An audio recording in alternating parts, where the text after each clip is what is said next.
2011년 5월 21일 미국에서 큰 혼란이 있었던 날이었습니다. 왜냐하면 미국의 방송 설교자 해럴드 캠핑이라는 분이 예수께서 이날 재림하신다고 예언했었습니다.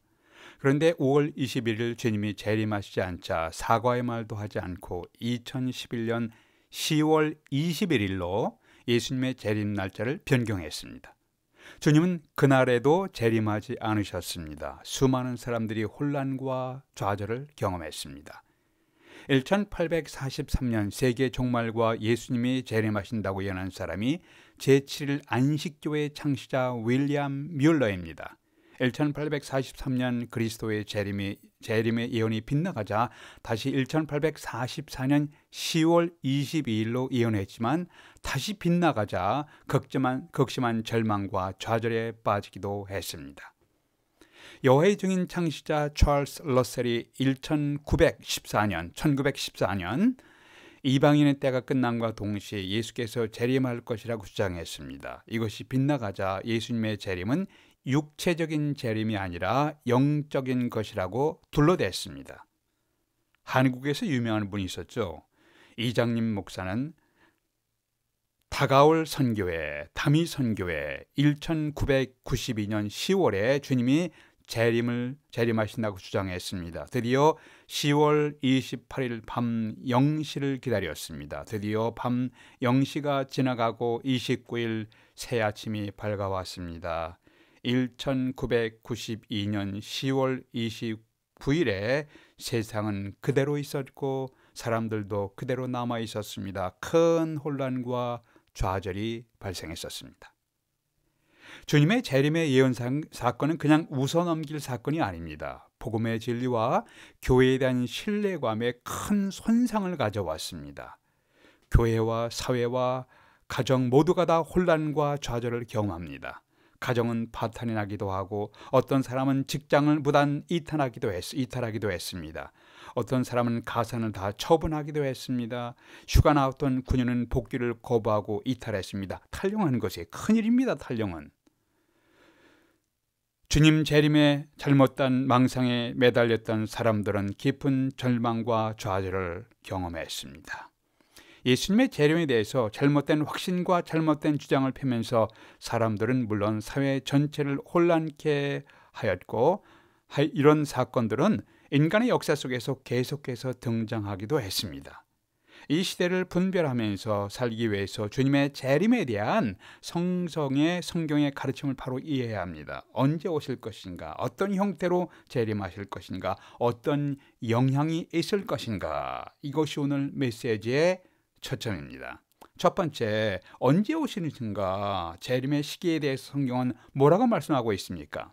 오늘 말씀 마가복음 13장 24절에서 26절을 보십시오. 그때 큰 그 환란 후에 해가 어두워지며 달이 빛을 내지 아니하며 별들이 하늘에서 떨어지며 하늘에 있는 권능들이 흔들리리라. 그때 인자가 구름을 타고 큰 권능과 영광으로 오는 것을 사람들이 보리라. 여러 진통의 사건이 있은 후에 아기가 태어난 것처럼 여러 종류의 진통의 사건이 있은 후에 예수께서 다시 오실 것입니다. 이것이 13장 전반부에 예언했습니다.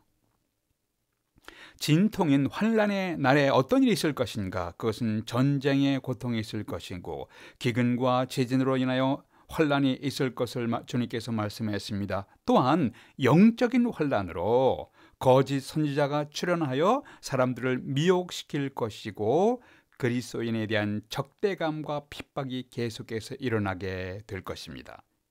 현 시대에 이러한 진통의 사건, 즉 환란의 사건들이 계속해서 발생하고 있는 상황임을 여러분도 잘 아실 것입니다. 아프리카 나이지리아에서 기독교인들이 핍박받고 살해되고 있다는 소식이 전해지고 있습니다. 인도네시아에서도 그리스도인들이 공격받고 피살되는 사건이 있었습니다. 1세기에서 19세기까지 합친 순교자의 숫자보다 20세기에만 기독교 신앙으로 인한 순교자의 숫자가 훨씬 더 많다고 성기학자들은 보고하고 있습니다. 이러한 경향은 21세기에도 계속 진행되고 있습니다. 주님의 재림 이전에 이러한 진통의 사건은 계속될 것입니다. 산모에게 고통스러운 진통이 계속되면 산모가 위험해지게 됩니다. 주님의 재림 이전에 이러한 진통의 사건이 계속되면 너무 많은 사람들이 비극적으로 종말을 맞이할 것이기에 주님은 이러한 진통의 사건을 단축시킬 것이라고 말씀했습니다. 20절 보세요. 만일 주께서 그 날들을, 환난의 날들을 감하지 아니하셨다면 모든 육체가 구원을 얻지 못할 것이오늘 자기가 택하신 자들을 위하여 그 날들을, 그 환난의 날들을 감하셨느니라. 택하신 자들이란 예수님을 주님으로 영접하고 신앙을 고백하며 예배드리는 유대인과 이방인 모든 사람들을 포함하고 있습니다. 주님이 재림하시 전인 이 시대는 복음이 전 세계로 퍼지는 선교의 시대이며 동시에 순교의 시대이며 환난의 시대입니다. 주님은 자신의 백성들을 위하여 이런 환난의 기간을 단축시키시면서 다시 오실 것입니다. 그런데 언제 오실 것인가요? 32절 보세요. 그날과 그때는 아무도 모르나니 하늘에 있는 천사들도 아들도 모르고 아버지만 아시느니라. 여기서 하늘 아버지께 대한 예수님의 아들 하나님 예수님께서 하늘 아버지께 위탁하시면서 순종하시는 모습을 보게 됩니다.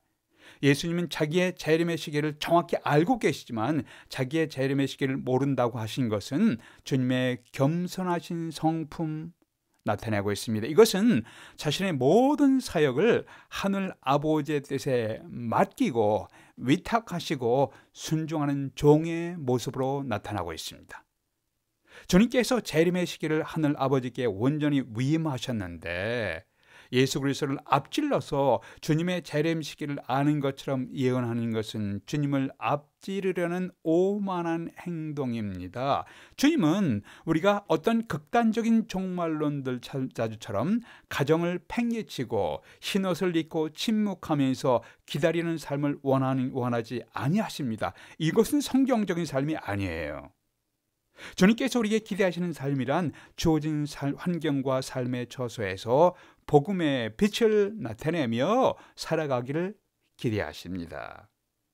감리교 창시자인 웨슬리 목사님이 이렇게 말씀하셨습니다. 주님의 일을 하던 바로 그 삶의 현장에서, 주어진 가정에서, 주어진 직장에서, 주어진 교회에서, 주어진 삶의 현장에서 주님을 만납시다 라고 하셨습니다. 종교개혁자 잔 칼빈이 몸이 점점 쇠약해지면서 마지막이 다가오는 것을 보이시니까 건강을 돌보며 일을 좀 줄여라. 그의 친구가 그렇게 이야기를 했습니다. 조언을 했습니다. 이때 캘빈이 이렇게 대답했다고 전해지고 있습니다. 여보게, 내가 나태하고 게으르게 살다가 나의 주님 앞에 서란 말인가? 나태하며 게으르게 살다가 주님 앞에 서란 말인가? 우리의 삶의 현장에서 성실하게 건면하게 일하면서 복음의 빛을 비추며 살다가 주님을 만나는 것이 최선의 준비하는 삶입니다. 두 번째, 주님은 어떻게 다시 오시는가? 첫 번째는 언제 오시는가? 주님의 시기에 대해서 말씀했습니다. 재림의 시기에 대해서. 두 번째는 어떻게 오시는가? 26절 보세요. 그때 인자가 예수께서 구름을 타고 큰 권능과 영광으로 오는 것을 사람들이 보리니, 여기서 인자가 구름을 타고 해서 인자라는 것은 The Son of Man, 사람의 아들이라는 의미죠. 여기서 사람의 아들 인자란 예수님께서 자신을 표현한 것입니다. 자기 자신을 표현하는 것이에요. 마가복음 2장 10절에서도 인자가 자신을 가리키면서 인자가 땅에서 죄를 사하는 권세가 있는지를 너희로 알게 하려 하노라. 요한복음 1장 51절에서도 예수께서 나다나엘에게 이렇게 말씀하십니다. 하늘이 열리고 하나님의 사자들이 인자 위에 The Son of Man, 예수 그리스도 위에 인자 위에 오르락 내리락 하는 것을 보리라. 사람의 아들 인자라는 표현은 원래는 다니엘서부터 나옵니다. 다니엘이 환상을 봤습니다. 환상을 보는 중에 인자 같은 분을 보시는데, 인자, 사람의 아들, son of man 같은 분을 보시는데, 그의 권세는, 인자, 사람의 아들은 그의 권세는 소멸되지 않은 영원한 권세예요. 그의 나라는 멸망하지 아니할 것이니라. 다니엘서 7장 13절 14절입니다. 이것은 장차 오실 메시아, 사람의 아들로서 메시아로서 이 땅에 오실 분에 대한 예언입니다. 오늘 성경에서 인자, 사람의 아들, the son of man이란 예수께서 자기 자신을 표현하는 용어입니다. 예수께서 재림하실 때 구름 타고 오신다니까 어떤 분들은 손오공의 마법의 양탄자를 타고 구름 사이에서 등장하는 모습을 상상하실 수도 있습니다. 아니에요. 여기서 성경에서 구름이란 하나님의 영광스러운 임재하심, the presence of God, 하나님의 임재하심을 나타내는 것이에요. 그러면 주님은 능력과 영광으로 오실 터인데 언제 오시는가? 어떻게 오시는가? 첫 번째는 주님은 우리의 육신의 육안으로 볼 수 있게 가시적으로 오십니다. visible coming, 눈에 볼 수 있게 오시는 거예요. 26절 보세요. 큰 권능과 영광으로 오는 것을 사람들이 보리라. 사람들이 볼 것입니다. 분명하게 직접 우리의 눈으로, 육신의 눈으로 알아볼 수 있게 오신다는 거예요. 사도행전 1장 11절에서 천사들이 가로되 갈릴리 사람들아 어찌하여 서서 하늘을 쳐다보느냐, 너희 가운데서 하늘로 올리우신 이 예수는, 예수님이 승천하신 광경을 묘사하는 것이죠. 너희 가운데서 하늘로 올리우신 이 예수는 하늘로 가심을 본 그대로 오시리라. 천사들의 선언이에요. 예수님은 우리의 육신의 눈으로 가시적으로, visible coming, 가시적으로 육신 눈으로 볼 수 있게 오실 것입니다. 두 번째, 주님은 소수의 사람들이 아니라 수많은 사람들이 알아볼 수 있게 오십니다. 이것을 universal witnessing, 모든 사람들이 알아볼 수 있게 오실 것입니다. 어떤 이단들의 주장처럼 특정 지역에서 특정 사람들만 위해서 비밀스럽게 오는 것이 아니라, 속지 마세요. 그렇게 주장하는 사람들에게 주님은 공개적으로 퍼블리컬리 오시게 될 것입니다. 요한계시록 1장 7절에서도 볼지어다 구름을 타고 오시리라. 각인의 눈이 그를 보겠고 그를 찌른 자도 볼 터이요. 주님은 육신 눈으로 알아볼 수 있게 퍼블리컬리, 공개적으로 분명하게 알 수 있게 오실 것입니다. 그러므로 사람들의 거짓된 주장에 현혹되지 말고 복음의 말씀을 굳게 붙들고, 복음의 진리의 말씀을 굳게 붙들고 살아갈 수 있도록 기도하십시오. 세 번째, 주님의 재림하실 때 어떤 영향이 있을 것인가? 24절과 25절을 보시길 바랍니다. 그때 그 환난 후에 해가 어두워지며 달이 빛을 내지 아니하며 별들이 하늘에서 떨어지며 하늘에 있는 권능들이 흔들리리라. 우주의 하늘에 이상 현상이 발생하게 될 것입니다. 그리고 영광 중에 주님께서 다시 오시게 될 겁니다. 그러나 주님의 재림은 모든 사람들이 기뻐하는 사건은 아닙니다. 자신의 인생에서, 자신의 주어진 인생에서 예수 그리스도에 대해서 듣고 거절한 자에게는 통곡의 날이 될 것입니다.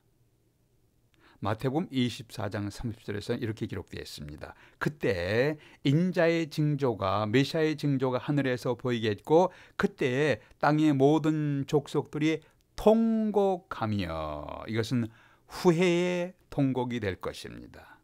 스가랴서 12장 10절도 그렇게 나와 있어요.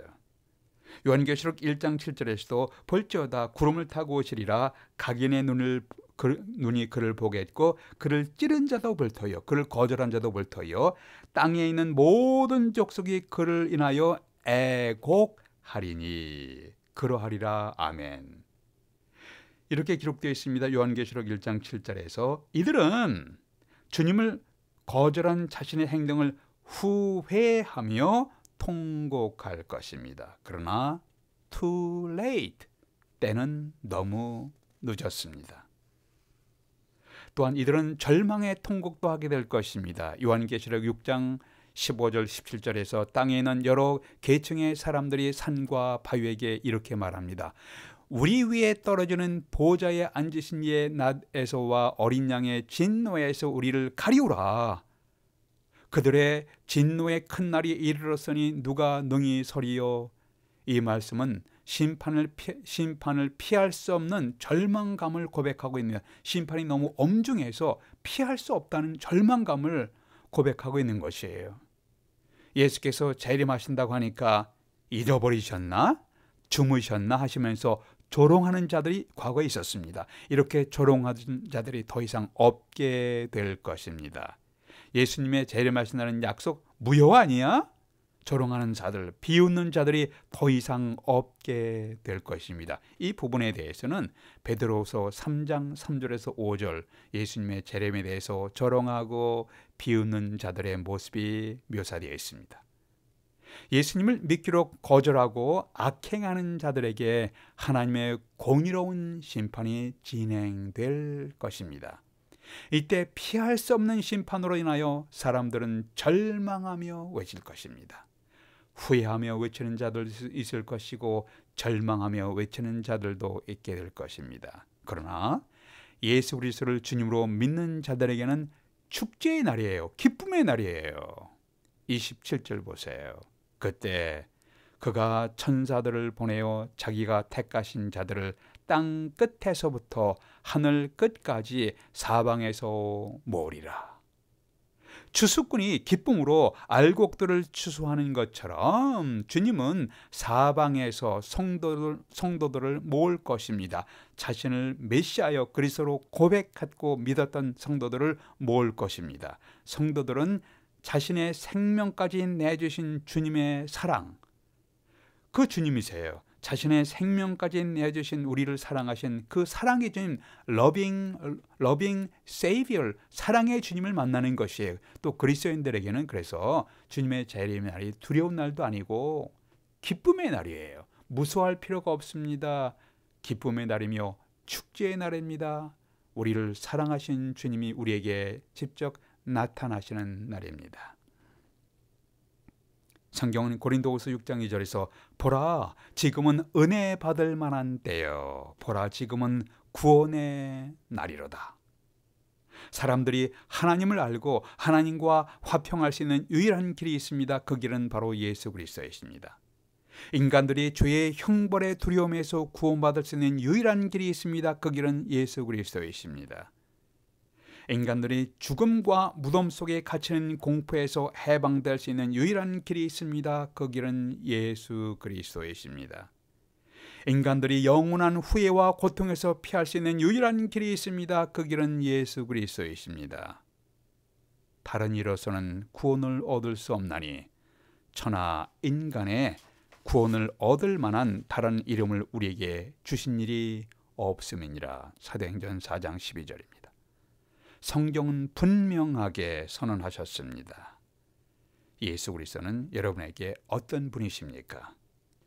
예수 그리스도는 여러분의 가족에게 어떤 분이십니까?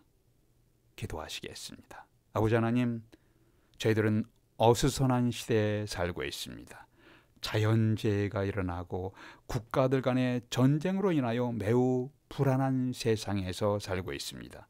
영적으로는 미혹의 사건들이 여기저기서 발생하고 아시아, 중동, 아프리카에서 주님의 백성들이 핍박받고 있습니다. 성경에 계시된 하나님의 진리를 올바로 알고 확신하는 가운데 거하게 될 수 있도록 저들의 발걸음을 인도해 주시옵소서. 우리 주 예수 그리스도의 이름으로 기도하옵나이다. 아멘.